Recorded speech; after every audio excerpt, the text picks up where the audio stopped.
Hello friends, அனைவருக்கும் வணக்கம். Welcome back to MMSK Vlogs. இன்னைக்கு நம்ம வீடியோவில் என்ன பார்க்க போகிறோம் அப்படின்னா, ஒரு சிம்பிளாக டேஸ்ட்டாக ஒரு தக்காளி சட்னி நம்ம ஒரு 5 மினிட்ஸில் ஒரு குயிக்காக எப்படி நம்ம செய்யலாங்கிறத நம்ம பார்க்கலாம். எப்படி செய்யலாங்கிறத பார்க்கலாம். ஃபர்ஸ்ட் நான் இப்போ ஒரு கடாயை சூடு பண்ண வச்சுட்டு, இந்த கடாயில் எப்போவுமே நம்ம தக்காளி சட்னி செய்கிறோம் அப்படின்னா நல்லெண்ணெயில் செஞ்சோம்னா ரொம்ப டேஸ்ட். ஸ்பூன் நல்லெண்ணெய் சேர்த்துக்கலாம். ஆயில் சூடானதுமே பொரியிறதுக்கு கடுகு போட்டுடலாம். கடுகு பொரிஞ்சதுமே அரை ஸ்பூன் ஜீரகம்.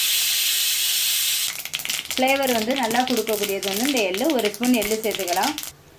இது கூட ஒரு அரை ஸ்பூன் கடலைப்பருப்பு, ஒரு கைப்பிடி பூண்டு, அது கூடவே ஒரு மீடியம் சைஸு வெங்காயத்தை, இதில் வெங்காயம் அதிகமாக சேர்க்க வேண்டாம், அதனால் ஒரு வெங்காயத்தை நான் நீள்வாக்கில் கட் பண்ணி வச்சுருக்கிறேன். இது கூட ஒரு துண்டு இஞ்சி, ஒரு 5 காஞ்ச மிளகாய், 4 காஞ்ச மிளகாய், 3 பச்சை மிளகாய். இந்த ஸ்டேஜில் கட் பண்ணி வச்சுருக்கிற தக்காளியை நம்ம சேர்த்துக்கலாம். தக்காளி நமக்கு எவ்வளவு தேவையோ அதுக்கேற்ற மாதிரி சேர்த்துக்கலாம். டேஸ்ட்டுக்கு தேவையான உப்பும் சேர்த்துக்கலாம். வாசனைக்கு தேவையான கருவேப்பிலையும் சேர்த்துக்கலாம். இதெல்லாம் ஒரு 5 நிமிஷம் அப்படியே நம்ம வதங்க விட்டுடலாம். இந்த டைமில் கொஞ்சம் ஒரு 1/4 டீஸ்பூன் மஞ்சள் தூள் சேர்த்துக்கலாம்.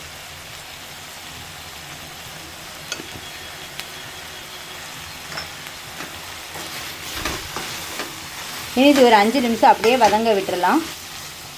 டேஸ்டான தக்காளி சட்னி ரெடி ஆகியாச்சு. இனி நம்ம ஸ்டவ் ஆஃப் பண்ணிவிட்டு நல்லா ஆற விட்டுட்டு ஒரு மிக்ஸி ஜாருக்கு மாற்றி அடித்து எடுத்துடலாம். நம்ம இன்னும் ஒரு மிக்ஸி ஜாருக்கு மாற்றிடலாம்.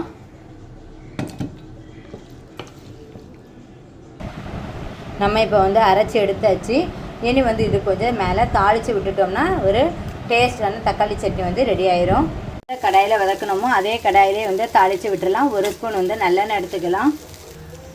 ஆயில் சூடாயாச்சு. நம்ம என்ன கடுகு போட்டு தாளிச்சிடலாம். கடுகு பொரிஞ்சதுமே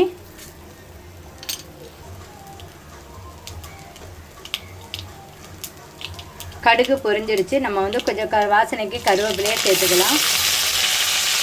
ஸ்டவ் ஆஃப் பண்ணிடலாம். அரைச்சி வச்சுருக்கிற தக்காளி சட்னி கூட நம்ம கொட்டிடலாம். கொஞ்சம் ஆயில் விட்டோம்னா மேலே நல்லாயிருக்கும்.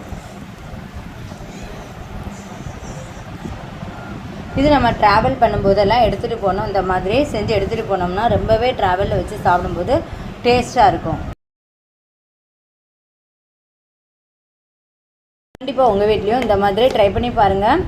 பசங்களும் சரி பெரியவங்களும் சரி எல்லாருமே தோசை இட்லிக்கு ரொம்ப லைக் பண்ணி கேட்பாங்க. அடிக்கடி செஞ்சு கேட்பாங்க. வீடியோ பிடிச்சிருக்கோன்னு நினைக்கிறேன். நம்ம இன்னொரு வீடியோவில் மீட் பண்ணலாம். தேங்க்யூ.